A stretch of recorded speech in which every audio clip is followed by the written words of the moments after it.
Before I left from Rome, the Superior General told me, please talk to them about the 13 houses project.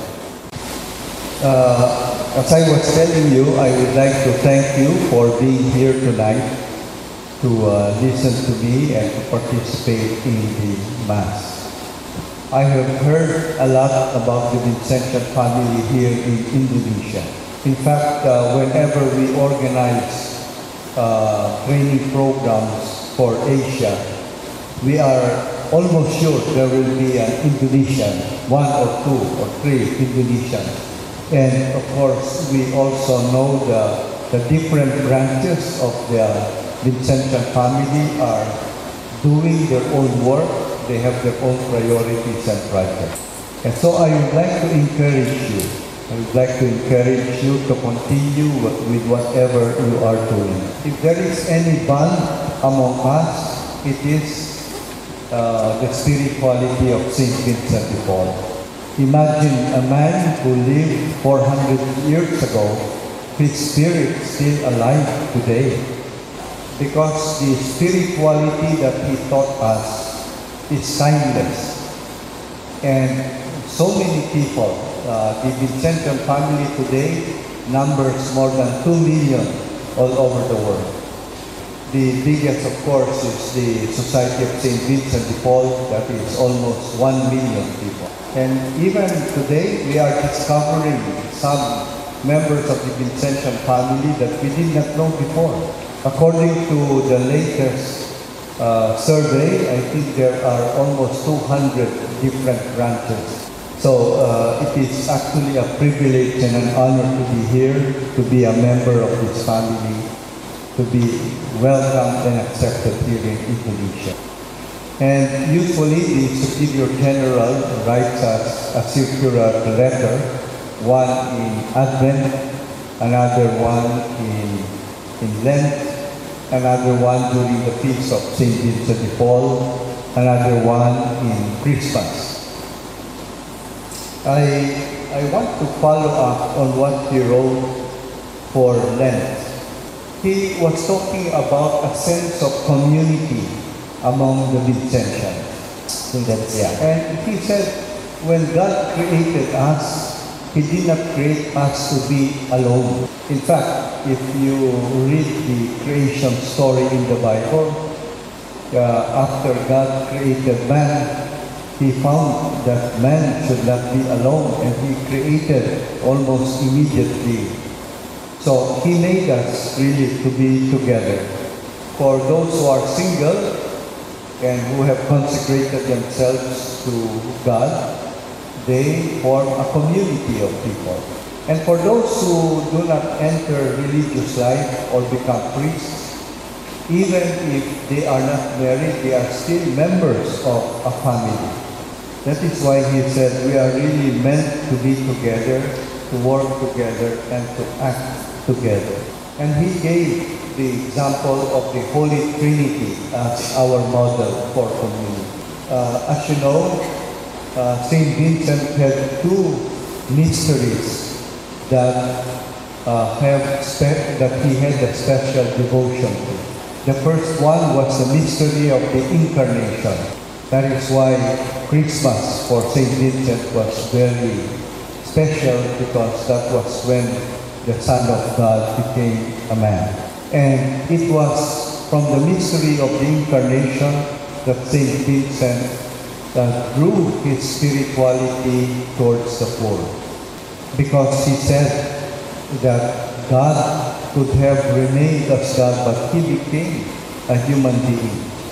But not only a human being, but the lowest of human beings. He even died on the cross. And as St. Paul says in his letter to the Philippians, he actually gave up his being a God in order to be human like us. And that is why for St. Vincent, poor people have a special place. Because the Son of God became a poor person. In fact, He called the poor our lords and our masters. So that is the first mystery that he had special devotion to. The second one was the Holy Trinity, because for him the Holy Trinity is a symbol of community. It is a symbol of the church, because the church is made up of different members, but it is one body of Christ. So these were the two mysteries that Saint Vincent was very devoted to. So in the circular letter of Father Tomas, he says that one of the challenges that we face today is the challenge of living and working as a community. Today, in modern terms, in modern language, we call that collaboration. For other young people, it is also called networking. So these are the challenges that we face today.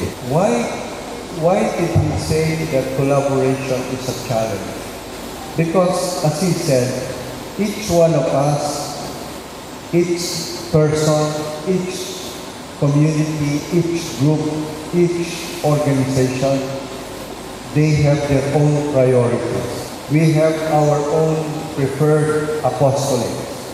And yet, the challenge is we are called to work together with others. There is a saying, if you want to walk fast, walk alone. If you want to go far, walk with somebody else.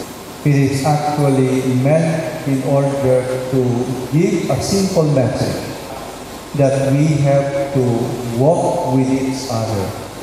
So this is not a new concept. If you remember, Pope Francis talks about the synodal church. Synodality actually comes from a Greek word that means to walk together, to journey together, which means it is not easy to walk together. It is easier for you to walk alone. But that is the challenge of collaboration. And because the Vincentian family is a family, we have to collaborate with each other. One of the requirements of collaboration is to be humble. And it is not easy to be humble. It is not easy to listen to other people, to consider their opinion rather than your own. So that is where collaboration comes in. When you collaborate, you don't reject, but you give preference to the ideas of other people. It is like you empty yourself so that you can listen. And I would like to give the example here of couples, married couples. I have not been married, but I can speak about married couples from my experience in marital counseling. And many couples have to really deny themselves their own ideas, their own priorities. You know, they can be united as a couple. If you look at successful couples, you will find that their success comes from denying themselves a lot. Yes, that is the experience of married couples. Living in community life is the same. You know, that is why it is also difficult to live in community life, because you have your own priorities, you have your own needs. However, you have to listen to others and to give in to others. That is why I think this is a challenge that I would like to present to you as Vincentian family members here in Indonesia. You are perhaps doing a lot in your own branches of the Vincentian family. I am sure you have many projects in your own community. Now, let me challenge you to work on one particular project as a Vincentian family. That is a challenge. And you know, there is a greater witness. There is a greater witness when you work together as one. For example, even in the Philippines, we kept on talking about systemic change. And we have given many seminars on systemic change. I don't know since I think 2016 or so. But whenever we were talking about systemic change, people who were listening to us would always ask us, "You are talking about systemic change as a concept, as an idea. Show us where it is working here in the Philippines." And so the Vincentians and the Daughters of Charity, and the Society of St. Vincent de Paul, the Vincentian Marian Youth, and the AIC, we sat down together and asked ourselves, what project can we do together? And so in the Philippines, as you know, every year we have approximately about 20 to 25 typhoons. And we know how many they are because the first one begins with A until Z. I don't know whether you remember, the strongest was about 5 years ago. It was called Yolanda. So we decided that whenever there is a disaster that happens, the Vincentian family gathers together, the heads, and then we decide on a project. The sisters have personnel, so they volunteer 2 or 3 sisters to go to the disaster. We priests do not have a lot, but we have 1 or 2 that we volunteer. But we have a big university in Manila with 16,000 students. So we have donors who give us goods like canned goods, bedding materials, whatever, even money. So we collect the goods, and in the university, the students volunteer to pack the goods. So the sisters go to the disaster area, and the priests and the students also go to the disaster area with goods. The lay people, the Society of St. Vincent de Paul, they have many experts. Some of them are doctors. There are engineers. There are teachers. So they also go to the disaster area and help. But in our experience, there are also other people who are helping. Not only the Vincentian family, but many other congregations and many other groups help in the disaster area.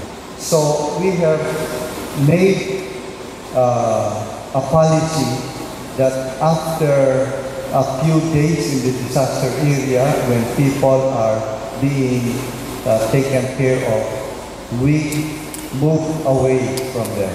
And that is where the second phase happens. In the second phase, we work at rehabilitation. We rehabilitate houses that have been destroyed. So we bring materials for people to build their houses. And we have found that this is a harder project to do because we have to stay in that area for many months. Some sisters have even stayed there for 2 years because it is not only building houses, it is also planting seeds, it is also giving the people livelihood. But the good thing about it is a Vincentian family affair. So when people ask us, you talk about systemic change, where can we see it? And we point to the different communities that we have built using the systemic change methodology. What I have given you is only an example of a project that you can do together as Vincentian. Because I know that here in Indonesia you also have disaster. One of the things, as you know, we are all members of an international group of the Vincentian family. Even if we are just here in Indonesia, we have membership in other countries. There is one project that the United Nations has given to the Vincentian family. It is one of the Millennium Development Goals. Now, let me ask you, what do you think is that project? The newest one is homelessness. So millions of people in the world are homeless. Actually, there is no country in the world that does not have homeless. If ever, there are very few countries. Even in the United States, many think they are a rich country. There is a lot of homeless. Now, the definition here of homeless is not only somebody who lives in the streets. Homeless can also be somebody whose house is adequate for him or for her, for his family. In many countries, there are what we call squatter areas. You know, their homes are not adequate for human beings. Or some are living in places that are not theirs. Pay a high rent for a house. And this is especially a big problem, especially in countries where there is winter. For example, one of our conference, one of the counselors, 1 month ago was in Ukraine. Actually, we have a few communities of Vincentians and Daughters of Charity in Ukraine. In fact, the Superior General was assigned in Ukraine for 3 years, I think, in the seminary. So, one of us went to Ukraine to be with the Vincentians for 2 weeks. And he told us that the problems now in Ukraine is because of the war. The problem is winter, heating problem. Because in Ukraine, half of the day, there is no electricity. They do not know when electricity will appear. You know, they are not certain every day. And many of them also suffer from hunger. So millions have already left Ukraine to go to other European countries. And the Vincentians and Daughters of Charity have been helping them to go to other countries in order to save them. So the project of against homelessness is also present in Ukraine. A few years ago, in 2017, when we celebrated our 400 years, we started a project on homelessness called 13 Houses. You might be wondering, why is it called 13 Houses? It actually goes back to the time of St. Vincent. St. Vincent was gathering children from the streets, and he would bring them to the houses of the Ladies of Charity and the Daughters of Charity. But after a few months, he discovered that, you know, there were a lot of children and they could not be housed anymore. Even the sisters and the Ladies of Charity refused the children because there was no place for them. Then one day, the Queen of France called St. Vincent to the palace. And he told St. Vincent, the King Louis XIII, when he died, he made a last will and testament. And he gave you an amount more or less of $1 million. So St. Vincent told the Queen, give me the $1 million. The Queen said, according to the last will and testament, this $1 million is supposed to be spent in giving missions to Sedan, a place in France. So St. Vincent knew that the intention of the donor, the king, was to give missions in Sedan, popular mission. So when he got the money, he used the money to buy 13 houses. So the 13 houses, he paid for $1 million. And he placed the children, the babies, in the 13 houses. You can imagine how many babies there were. And he called the Daughters of Charity to take care of the children.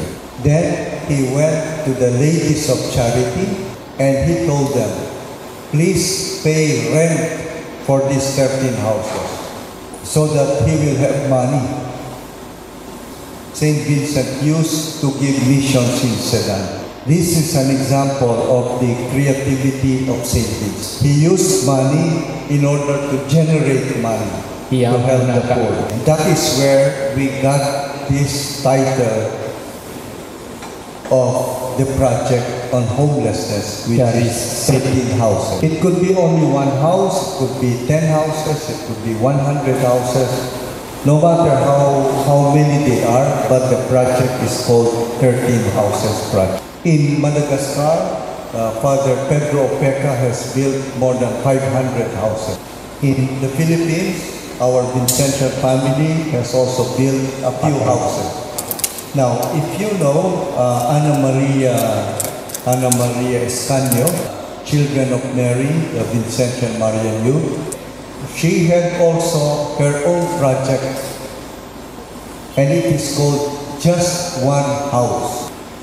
She goes to her friends and she asks for about $600, and she buys building materials with $600. And she gives them to the owner of a house, and she says, with these materials, build a new house for yourself and your family. She has been successful. I think she was able to build at least 15 houses. She was working alone.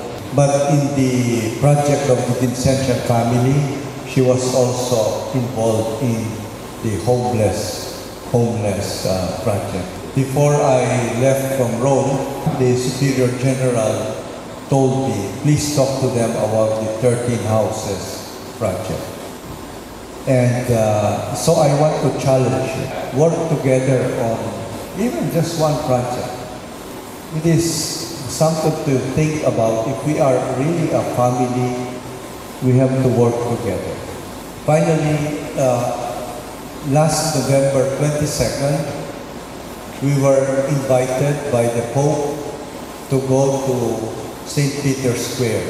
The Superior General, the Mother General of the Sisters, and the SSBP, the AIC, different members of the Vincentian family.